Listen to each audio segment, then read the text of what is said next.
tempos difíceis, tem tudo a ver com essa mensagem. E a gente é hoje o último culto das mulheres. Na verdade, não é para mulheres. É um culto especial para honrar a vida das mulheres que estão aqui, especificamente as que estão aqui. Eu tenho visto mulheres, as que eu estou vendo aqui, mulheres de Deus. É uma honra caminhar com vocês, é uma honra perceber Deus na vida de vocês, é uma honra ver Deus crescendo em vocês, enquanto vocês estão diminuindo, Ele está crescendo. E é isso que o Senhor nos chamou, para sermos mulheres de Deus. Mas essa palavra é uma palavra para todos nós, é para mim, é para você. Eu queria mais uma vez ter uma palavra de oração. Se você puder fechar os seus olhos, se aquietar. Está sendo transmitido? Você que está na sua casa, eu não sabia que estava sendo transmitido. Né? Feche seus olhos também, se aquiete onde você está. E preste atenção.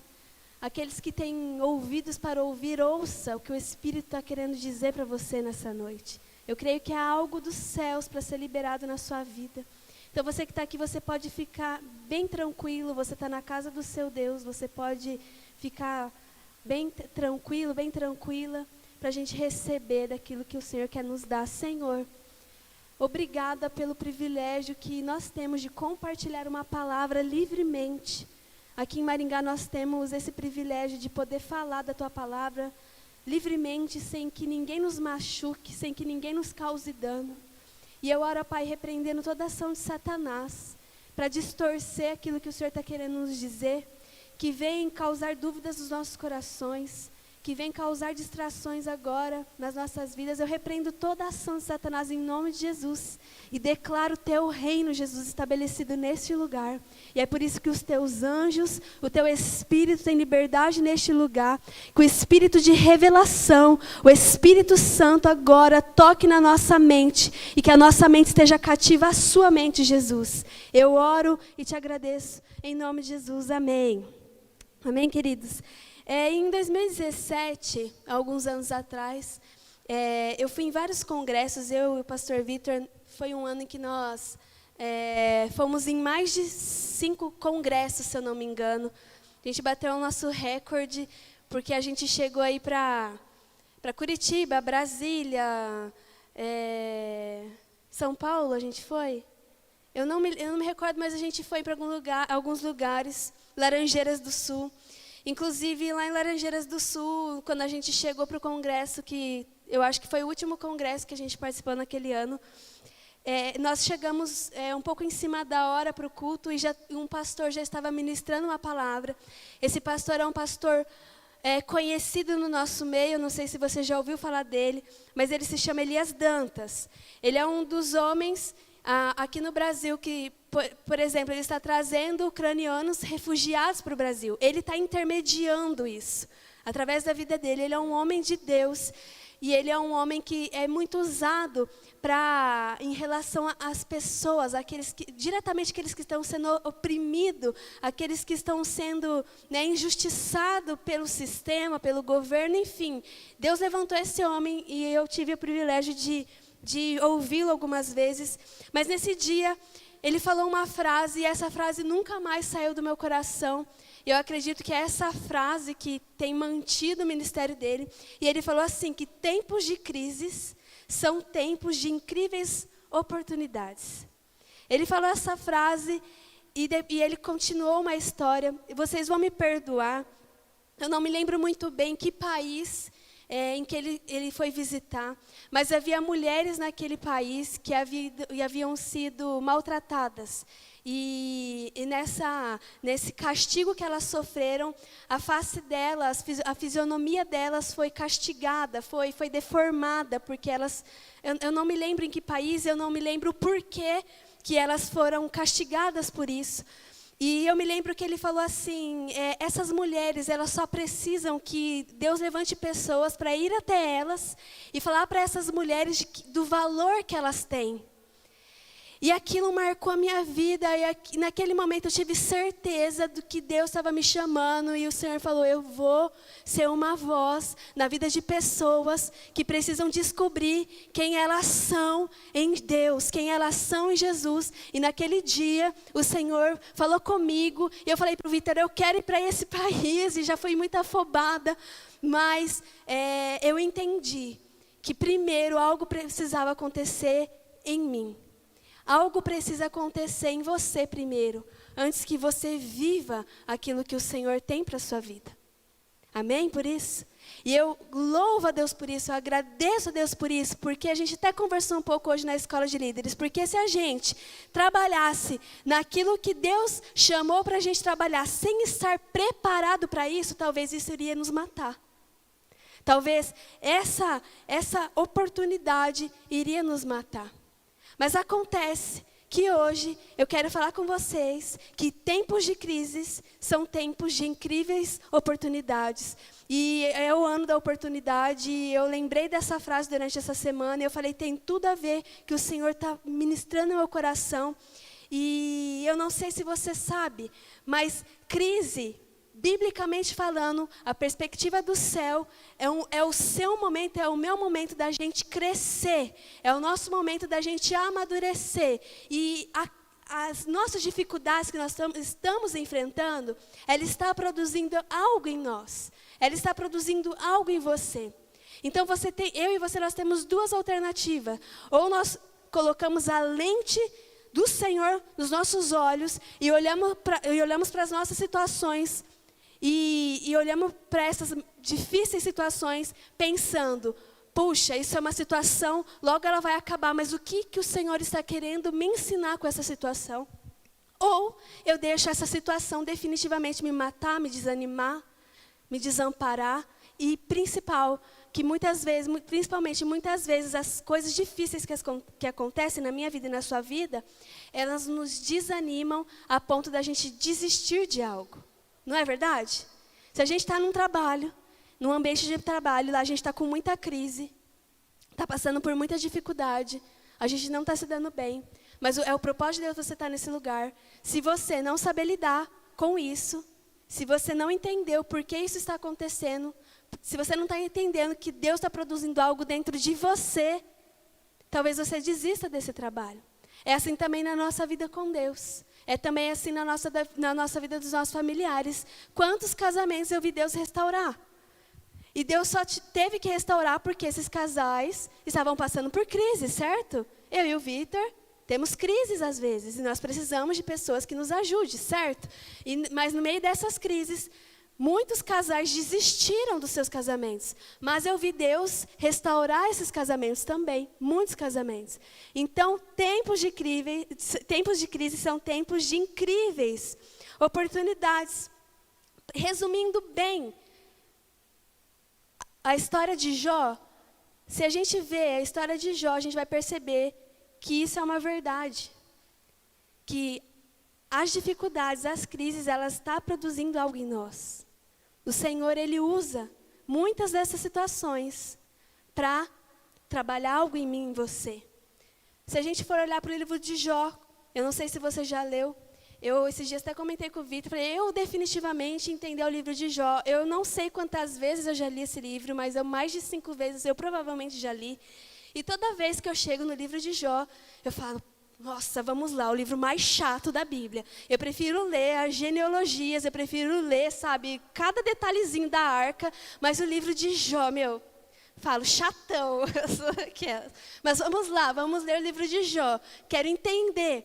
Talvez Jó, eu sou tão parecida com Jó em alguns aspectos, algumas coisas são tão semelhantes que eu tenho uma aversão a ele, mas agora eu amo. Jó é um homem de Deus, amém? Essa história, ela nos ensina muitas coisas.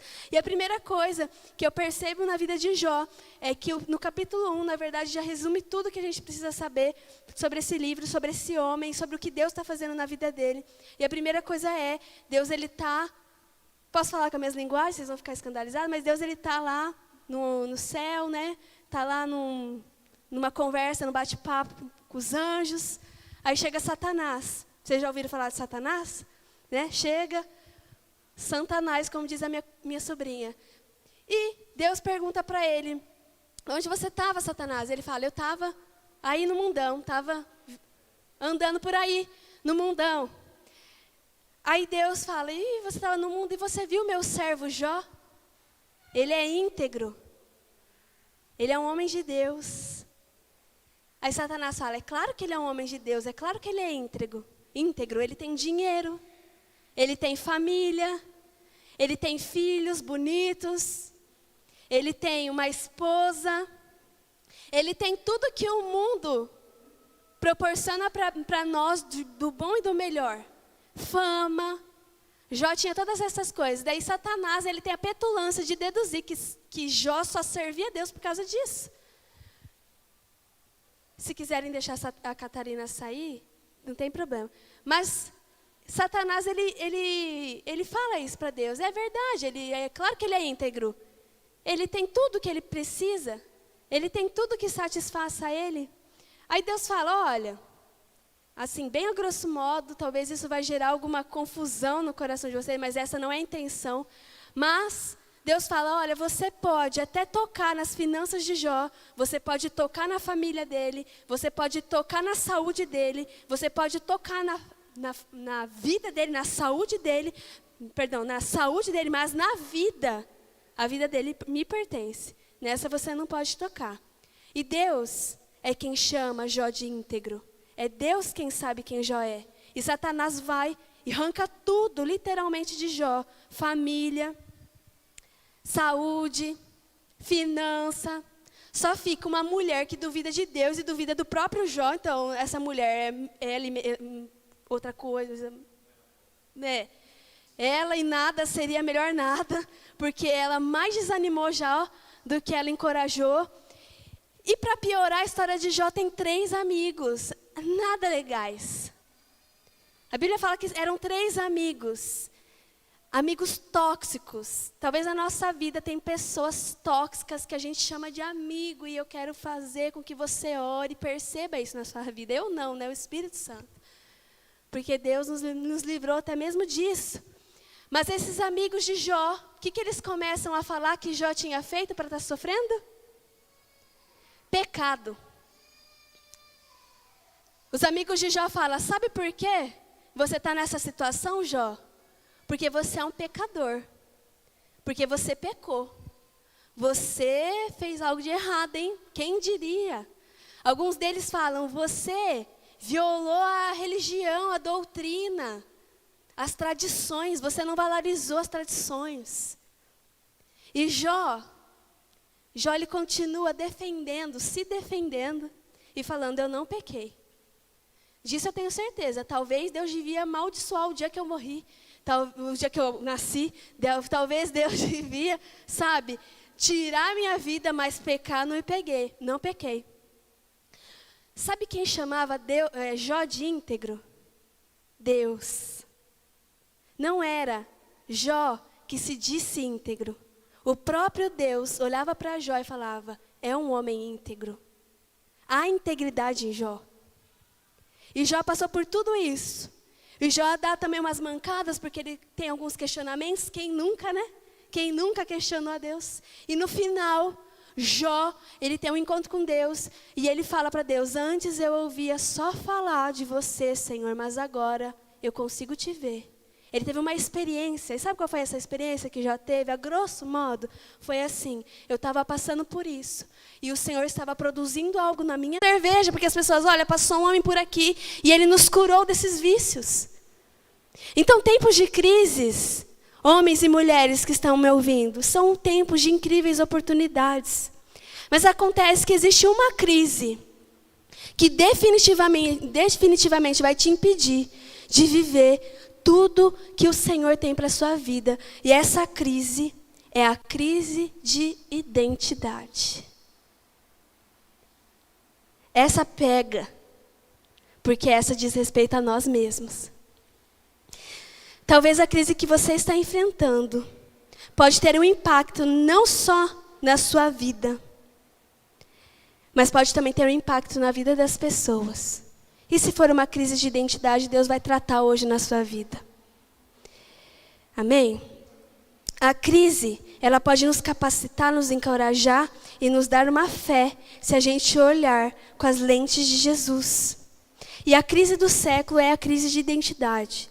Esses dias a pastora Eide, ela estava nos ministrando e ela fez uma pesquisa. E nessa pesquisa saiu que o Brasil, se eu não me engano, é o primeiro ou o segundo, mas ele no ranking de pessoas que foram diagnosticadas com crise de ansiedade, transtorno de ansiedade. Isso aumentou muito no nosso meio. Muitas pessoas têm buscado tratamento porque elas estão sendo oprimidas por esse sentimento chamado ansiedade. A ansiedade é muito presente nas nossas vidas. Jesus, ele fala diretamente contra a ansiedade. Ele fala, não andeis ansiosos por motivo algum. Mas tende bom ânimo, porque eu venci o mundo.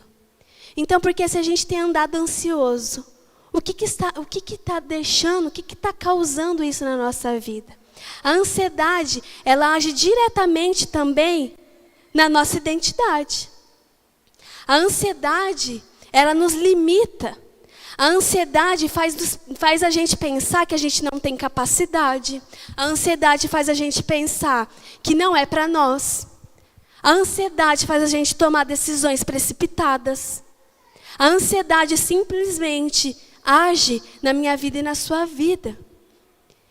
E o remédio para a ansiedade é um só. É o Espírito Santo.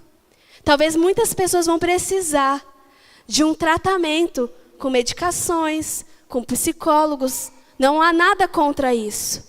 Mas acontece que se a ansiedade já mexeu, já feriu a sua identidade, você precisa do Espírito Santo para tocar na tua vida.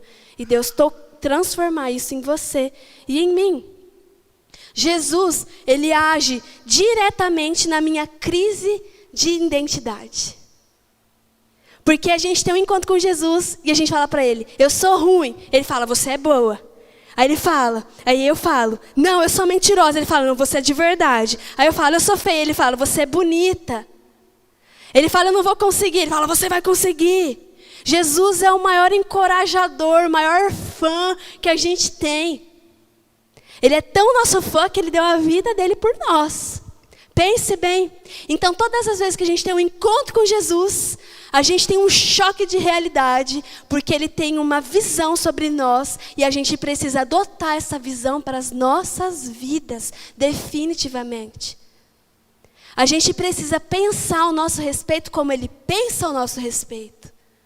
Porque a nossa crise de identidade tem feito com que nós tardamos aquilo que ele nos chamou para fazer. E talvez o que você foi chamado para fazer é grandioso, é poderoso e vai impactar muitas vidas. E hoje a gente falou na escola de líderes que uma das maneiras mais lindas da gente glorificar a Deus, e biblicamente falando, é a gente dando frutos. É a gente ganhando vidas para Jesus. Como que eu vou ganhar uma vida se eu estou com crise de identidade? Como eu vou falar para ela, seja livre se eu estou aprisionada nesse sentimento? Não é mesmo? A gente perde propriedade quando a gente está com crise de identidade.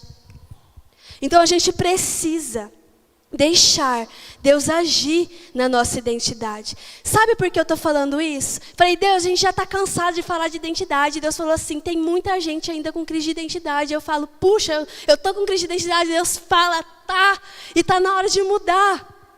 Porque às vezes a Bíblia fala assim, ó, não pense nem além e nem a menos de si mesmo, mas pense como eu penso a seu respeito. Ele fala disso. Mas existem pequenas coisas que têm gerado em nós crise de identidade. Talvez é que nem os amigos de Jó lá, aqueles amigos tóxicos, aquela amizade tóxica. É uma palavra bem famosa hoje. Às vezes é isso. Quem são essas pessoas que estão dominando sua cabeça? Essa pessoa está mais te encorajando ou te desanimando? Essa pessoa está tardando o processo de Deus na tua vida? O que está acontecendo? Se é seu marido, converse com ele. Se é sua esposa, conversa com ela. Vocês são adultos, nós somos adultos, nós podemos ter essa conversa. Se você é solteiro, quem que tem tido influência na tua vida? Será que é o Instagram? Será que é a televisão? Será que é o seu trabalho? E se Deus falar, para eu tratar a sua crise de identidade, eu vou ter que te tirar desse lugar. E aí? Você vai falar sim? Você vai falar sim para isso? Ou senão Deus vai falar assim, olha, você está com crise de identidade, este lugar está gerando crise de identidade, e é neste lugar que eu vou tratar a sua crise de identidade. E aí? Você vai falar sim? E se Deus tirar tudo de nós, e a gente olhar para Deus e falar, eu só tenho você, Deus. E a gente vai se contentar com isso? A gente vai encontrar satisfação nos olhos de Jesus para as nossas vidas? Eu me lembro que um dia eu e o Vitor, a gente tinha acabado de perder um bebezinho. E algumas semanas depois, a nossa cachorrinha, ela ficou doente também. E eu lembro que a gente, além disso, além dos filhos, além dos animais, igual Jó, a gente também estava passando uma crise financeira. Quem nunca passou crise financeira? E eu olhei para o Vitor e falei assim, mano, ou a gente cometeu algo muito cruel, e a gente está colhendo essa crueldade que a gente plantou, ou Deus está trabalhando em nós, mas agora eu não consigo perceber o trabalho de Deus, porque eu acho que a gente cometeu algo muito errado, porque não é possível. E é muito comum, quando a gente está passando por uma crise nas nossas vidas, é muito comum a gente falar assim, eu estou na igreja todo domingo, eu estou pregando uma célula, eu estou colhendo o choro de mulher que está fazendo tudo errado e eu que estou fazendo tudo certo. Estou aqui chorando, não tem ninguém para colher meu choro, não tem ninguém para me consolar. Eu me lembro que, bem semelhante a Josão mesmo, né? Talvez é por isso que eu não curtia muito essa Jó, mas hoje eu gosto, para a honra e glória do Senhor Jesus. Mas, enfim, na crise, a gente vem vários pensamentos. E sabe quais os pensamentos que a gente tem que ter na crise? A gente tem que se lembrar. A Tânia falou esses dias por aqui. A gente tem que se lembrar daquilo que nos traz esperança. Quem falou isso foi o profeta Jeremias. Gente, ele estava vendo a nação dele ser exterminada, sendo levando cativa, sendo levando para a escravidão. Ele não tinha mais nacionalidade, ele não tinha mais país, ele não tinha mais onde morar. E ele estava naquela situação caótica.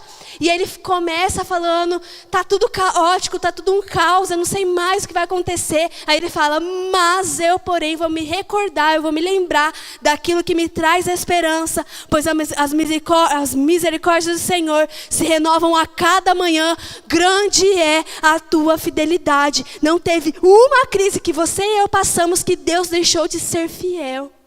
Ele sempre foi fiel. E eu fui fiel nessa crise? Eu estou sendo fiel nessas situações para com o Senhor? Ou eu falo, não, eu não vou mais na igreja, eu não vou mais na célula, eu não vou mais orar, porque quanto mais eu oro, mais assombração me aparece. Quantas vezes eu ouvi crente falando isso? Quanto mais eu oro, mais as coisas dão errado na minha vida. E a vontade de falar assim, porta da casa, serventia, não sei mais o ditado. A porta da rua é serventia da casa. Eu troco tudo os ditados. Mas não dá para falar, porque a gente é encorajador, a gente é encorajadora e a gente está aqui para fazer com que essa família, essa pequena influenciadora do reino dos céus, essa pequena família influenciadora, a gente precisa ser uma igreja que sabe quem é em Jesus. Satanás, ele sempre vai gerar dúvidas nos nossos corações. E ele vai causar dúvida, sabe de quê? De nós mesmos. Ele vai fazer a gente duvidar da gente mesma. Ele vai lançar situações nas quais a gente vai duvidar de nós mesmas. E ele sempre vem com uma palavra contrária de Deus para as nossas vidas. Isaías 53, se você quiser abrir, fala um pouco de quem é Jesus. E fala um pouco a respeito do que ele fez por mim, do que ele fez por você, do que ele fez pela humanidade. Mas fala, é uma profecia que Isaías teve, uma revelação daquele que viria redimir o mundo. Isaías, o profeta, ele teve essa revelação, e eu acho que foi o momento mais marcante a palavra mais importante que Isaías, isso é um pensamento meu, tá? Mas quando ele escreveu esse texto, ele provavelmente teve a maior experiência dele, porque ele escreve exatamente sobre aquele que viria libertar até mesmo a vida dele, redimir os pecados. E fala, quem creu em nossa mensagem e a quem foi revelado o braço do Senhor, ele cresceu diante dele como um broto terno e como uma raiz saía de uma terra seca.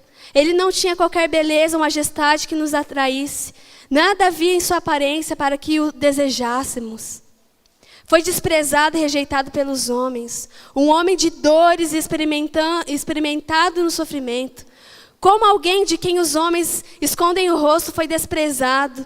E nós não tínhamos em estima. Certamente Ele tomou sobre si todas as nossas enfermidades e sobre si levou as nossas doenças. Contudo, nós o consideramos castigados por Deus atingido e afligido. Mas Ele foi transpassado por causa das nossas transgressões, foi esmagado por causa das nossas iniquidades. O castigo que nos trouxe a paz estava sobre Ele, e pelas suas feridas nós fomos curados. Todos nós, tal qual ovelhas, nos desviamos, cada um de nós se voltou para o seu próprio caminho. E o Senhor fez cair sobre ele a iniquidade de todos nós. E o texto continua falando sobre Jesus, sobre o que ele sofreu na cruz. E no final, ele fala assim no versículo 10, contudo foi a vontade do Senhor esmagá-lo e fazê-lo sofrer.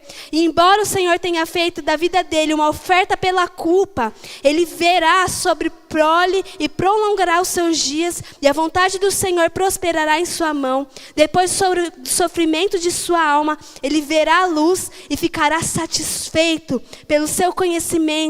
Meu servo justo justificará muitos e levará a iniquidade deles. Por isso eu lhes darei uma porção entre os grandes, e ele dividirá os despojos com os fortes, porquanto ele derramou sua vida até a morte, e foi contado entre os transgressores, pois ele levou o pecado de muitos, e pelos transgressores intercedeu. Ele não só morreu por nós, hoje ressurreto, ele olha para nós, ele se alegra do seu trabalho, e ele ainda intercede por nós. Amém? Isso é o que Jesus fez por nós. É essa mensagem na qual a gente tem que se apoiar. De que a gente era alguém.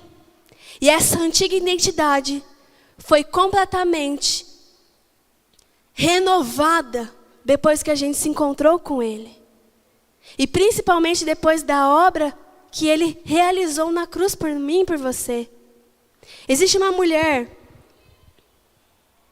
na Bíblia ela chama Maria Madalena. Quantos já ouviram falar dessa mulher? Maria Madalena. A história dela, na verdade, nem é uma história. Ela é citada em alguns versículos. Não existe uma história que relate a conversão dela, né, como que foi. Mas, se você quiser anotar, está citada em Mateus 27, 28, Marcos 15, 16, Lucas 8 e João 19 e 20. É uma citação mesmo. Eu não peguei os versículos, você vai precisar ler a história inteira para você entender, né, em que contexto que essa mulher está. Mas muitas vezes, quando ela é citada nesses evangelhos, sabe como ela é citada? Maria Madalena, aquela a quem Jesus havia expulsado 7 demônios. Todas as vezes, não todas as vezes, porque se eu não me engano, no evangelho de João, ela não é citada dessa maneira, mas a maioria das vezes ela é citada assim. E estava com ele, Maria Madalena, aquele a quem ele havia expulsado 7 demônios. Sabe o que isso significa? Todas as vezes que um escritor, seja ele Marcos, Mateus, Lucas ou João, ele cita Maria Madalena, ele fala assim, e essa era Maria Madalena, aquele a quem Jesus libertou de uma vida dominada por 7 demônios. Se a gente olhar a vida da Maria Madalena antes de Jesus, a gente vai perceber que ela não era tão boa assim, certo? 7 demônios é demônio, um já faz um estrago, imagina 7. 7 demônios habitavam dentro dessa mulher e a influenciava. A Bíblia não traz detalhadamente o que ela fazia, mas provavelmente ela se prostituía. A gente vai lembrar dos pecados, né? Dos pecados que a carne. Provavelmente ela era viciada. Provavelmente ela era uma pessoa uma enganadora. Provavelmente ela era uma mulher adúltera. Uma mulher suja. Uma mulher totalmente excluída da sociedade. Talvez agressiva. Talvez faladeira.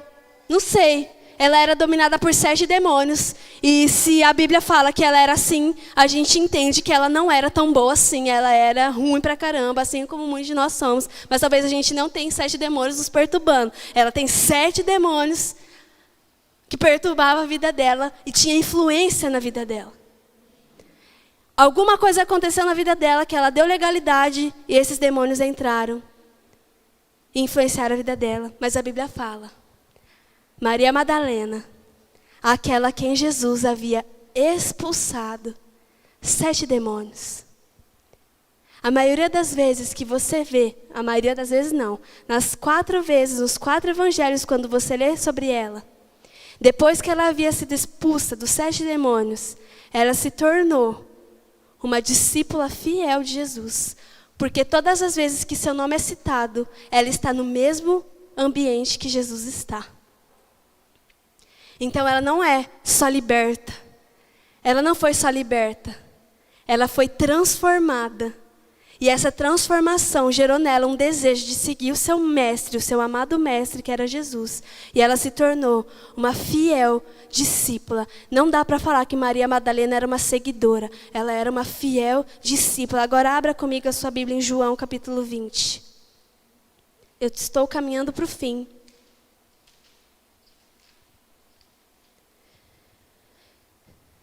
Ela não era só uma mulher liberta, ela não era só uma mulher livre, ela não era só uma mulher que seguia Jesus, ou seja, uma discípula de Jesus. Ela foi muito além na sua vida com o Senhor e com certeza ela fez muita diferença, não só no ministério de Jesus, mas ela fez a diferença na vida eu tenho certeza absoluta, na vida de muitas outras mulheres.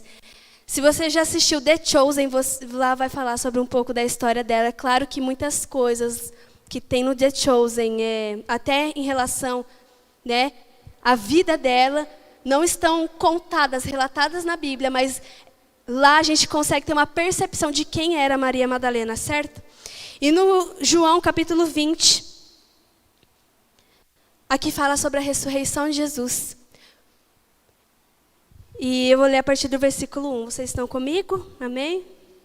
Diz assim: No primeiro dia da semana, bem cedo, ainda estando escuro, Maria Madalena chegou ao sepulcro e viu que a pedra da entrada tinha sido removida. Então correu ao encontro de Simão Pedro e do outro discípulo, aquele que Jesus amava, e disse: Tiraram o Senhor do sepulcro e não sabemos onde o colocaram. Pedro e o outro discípulo saíram e foram para o sepulcro. Os dois corriam mais que o outro, e o outro discípulo foi mais rápido que Pedro, e chegou primeiro ao sepulcro. Esse aqui é João, tá? Esse que estava com o outro. João, ele não se refere a ele mesmo, mas era ele. Ele se curvou e olhou para dentro, viu as faixas de linho ali, mas não entrou. A seguir, Simão Pedro, que vinha atrás dele, chegou, entrou no sepulcro e viu as faixas de linho, bem como o lenço que estava sobre a cabeça de Jesus. Ele estava dobrado, à parte, separado das faixas de linho. E depois o outro discípulo, que chegara primeiro ao sepulcro, também entrou. Ele viu e creu. Eles ainda não haviam compreendido que, conforme as Escrituras, era necessário que Jesus ressuscitasse dos mortos. Versículo 10. Os discípulos voltaram para casa. Maria, porém, ficou à entrada do sepulcro, chorando.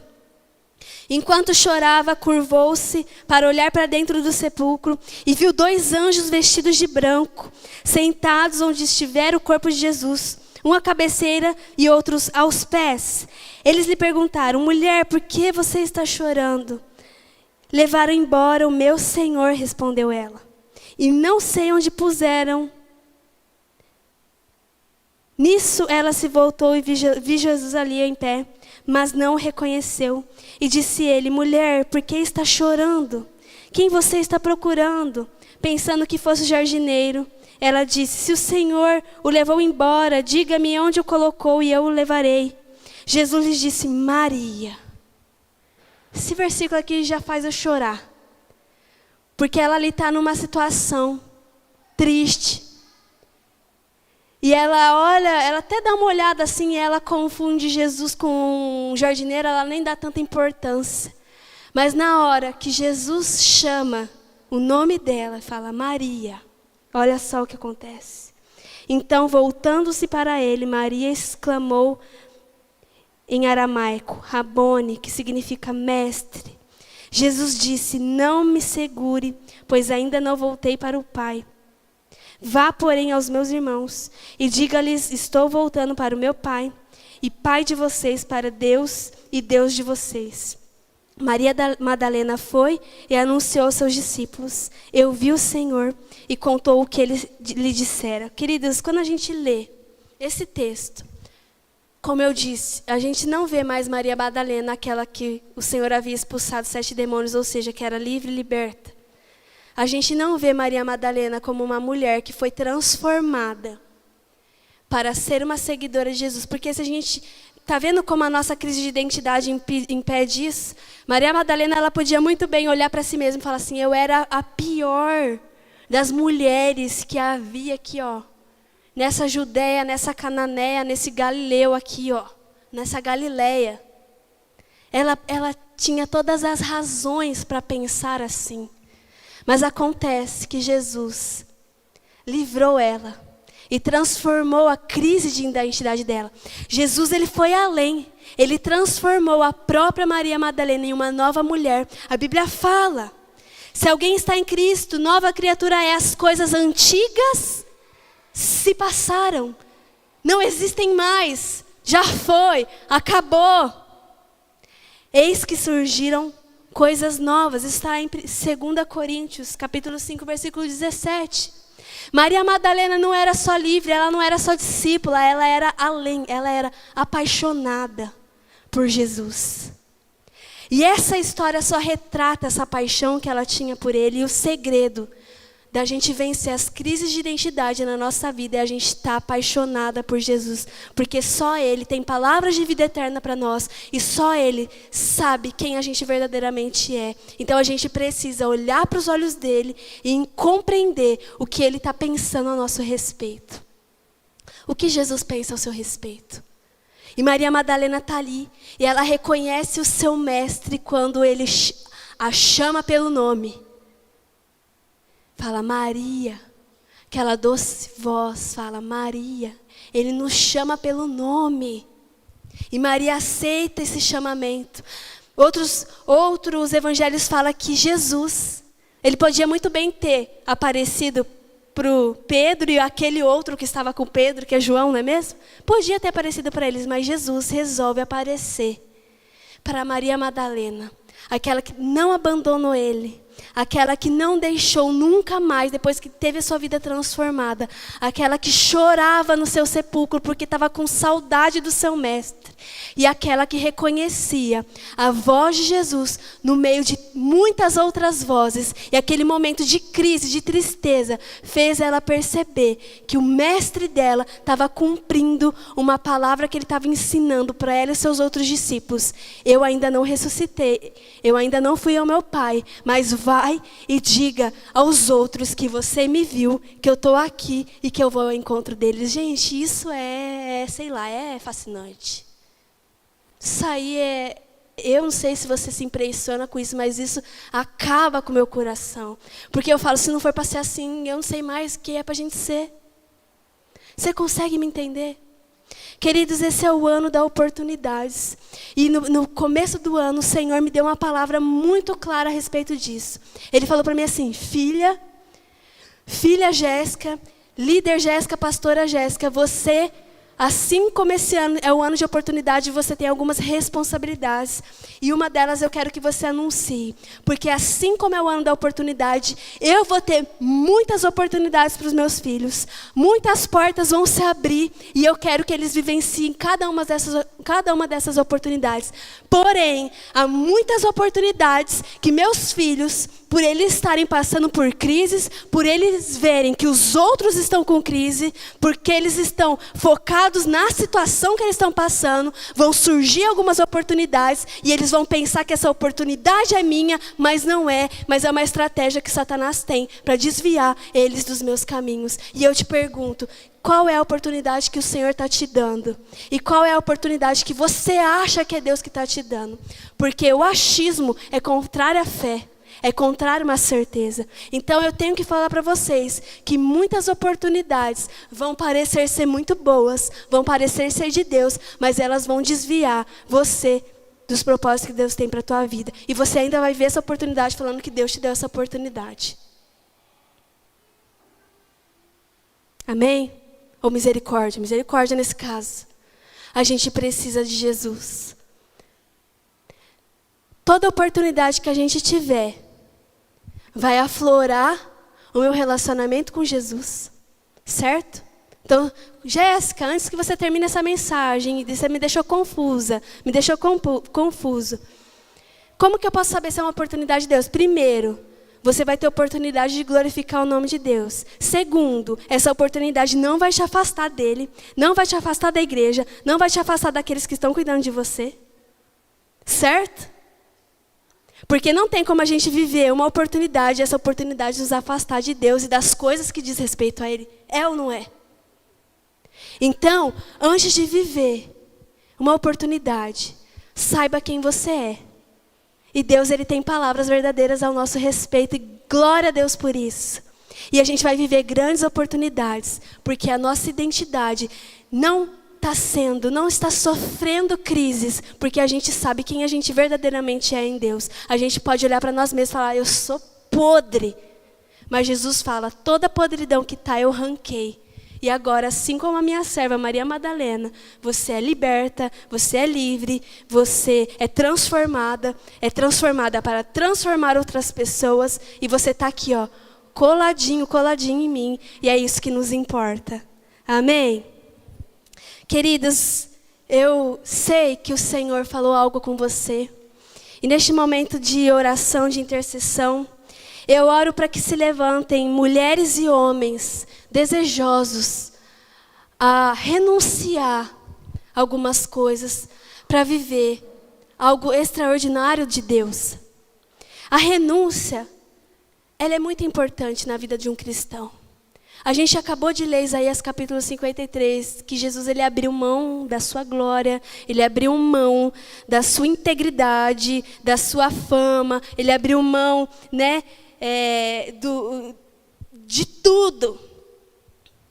E ele se fez homem, e ele sofreu com os nossos pecados, por causa dos nossos pecados, e ele foi homem sem pecado. E sendo homem sem pecado, era o único cordeiro, era o único que poderia ser entregue para nos redimir dos nossos pecados. Essa é a mensagem. Essa é a mensagem que tem que queimar nos nossos corações. Jesus ele não precisava passar porque ele passou, mas ele passou porque ele me amou.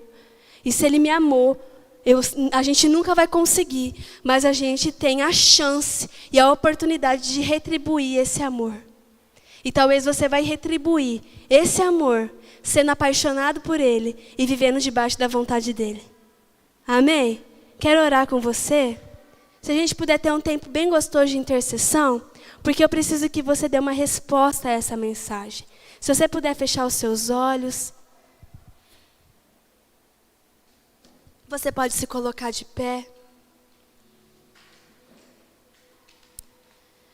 Deus não é Deus de confusão, Deus é um Deus de clareza.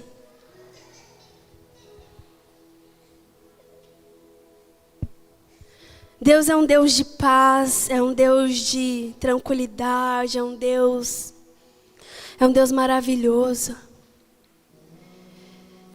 Queridos, eu não sei em qual parte o Senhor falou com você nessa noite, mas é nessa parte que você vai dar uma resposta para o Senhor. Eu creio que o que o Senhor quer ouvir nessa noite é o nosso sim. É um sim sincero, é um sim, Deus pode me usar, é um Deus pode me transformar, eu estou abrindo meu coração para isso. E talvez, Deus, eu talvez não vou estar preparada para passar por algumas situações. Mas hoje eu entendo, eu olho para os seus olhos, que são como chamas de fogo, e esse fogo vem me consumir nessa noite. Sabe, queridos, a gente precisa ser uma igreja que sabe quem é em Jesus. A gente não pode olhar para a situação em que nós estamos, mas a gente tem que olhar para aquele que vive e reina neste lugar e ser transformados por Ele. Eu creio que Deus está chamando nessa noite, todos nós, aqui homens e mulheres, crianças, Ele está nos chamando para viver um novo nível de intimidade com Ele. O Senhor transformou a sua vida um dia. Você já foi uma pessoa ruim. Hoje você não é mais. Você não precisa mais viver nessa condição. Você foi transformado. Você foi transformada. O que Ele faz em nós é genuíno. O que Ele faz em nós é verdadeiro. O que Ele faz em nós tem valor. E você tem valor para Deus. Eu tenho valor para o meu Senhor. Mesmo quando eu olho para mim e me sinto a pior pessoa do mundo, Ele olha para cada um de nós e enxerga diretamente o nosso valor. Não tem como eu falar para a mulher que mulher é uma mulher de Deus se ela não entende que ela tem valor. Não tem como eu falar para homem, pregar para homem e falar para ele, você tem valor, e ele não perceber isso na vida dele. Eu não posso convencê-los, mas é o Espírito Santo, aquele que reina neste lugar. Eu oro agora para que ele venha te convencer de todas as coisas. Querido, se você se sente incapacitado, incapacitada, se você se sente insuficiente, se você se sente... sabe, aquela pessoa indigna, o Senhor restaurou a nossa dignidade. Ele restaurou a nossa dignidade, antes a gente não tinha. E a gente deu motivos para que a nossa dignidade fosse atingida. Mas Ele restaura a nossa identidade, Ele restaura a nossa dignidade. Viva nessa condição definitivamente. Tempos de crise são tempos de grandes oportunidades, de incríveis oportunidades. Chegou a oportunidade de você viver, de você aprender com essas crises e sair delas como um homem de Deus, como uma mulher de Deus, ainda mais transformado por Ele. Vamos lá, você pode abrir a sua boca e falar, Deus, pode fazer o que o Senhor quiser. Pode fazer o que o Senhor quiser. Eu estou disponível para isso, porque eu te amo. Um dia o Senhor transformou a minha vida, eu não merecia, mas o Senhor transformou. O Senhor me libertou. Hoje o Senhor me chama de livre. Eu não estou mais aprisionado, eu estou livre. Eu olho para os seus olhos, Jesus, e contemplo a tua face. E declaro que essa igreja é uma igreja que te ama de verdade. Eu sei que pessoalmente o Senhor está tratando algo em nós. Mas o Senhor vai além nessa noite. O Senhor está restaurando algo nessa igreja, na identidade dessa igreja. Queridos, no meu coração, há uma voz que diz que essa igreja é uma igreja que ama o Senhor acima de qualquer coisa. E que se importa com aqueles que Jesus se importa. Queridos, a gente pode ser quem a gente for, mas a gente vai ser pessoas usadas para transformar a nossa cidade pelo simples fato de que somos apaixonados por Ele, de que somos rendidos a Ele, e de que nada mais nos importa a não ser a Tua presença. Eu chego aqui nessa casa e eu falo, Jesus, nada mais importa. Não importa se vão vir ou se não vão vir. Não importa em quantas pessoas estamos. O que importa é que o Senhor está neste lugar. E neste lugar nós queremos te entregar algo verdadeiro. Você pode dizer isso para Jesus, você pode falar: eu quero ser parte de uma igreja, de um corpo que é conhecida e reconhecida como alguém que te ama. Senhor, eu abençoo a vida dos seus filhos, das suas filhas. Eu abençoo a tua vida, Catarina.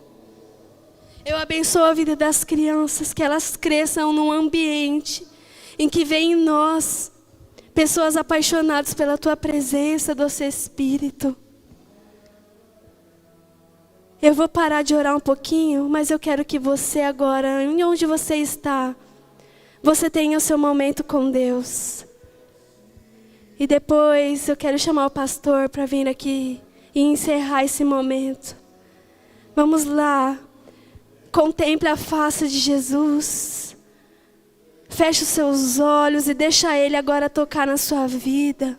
O Espírito de Deus está neste lugar. Deixa o Espírito de Deus tocar e te transformar. Deixa Ele tocar na sua vida agora, em nome de Jesus.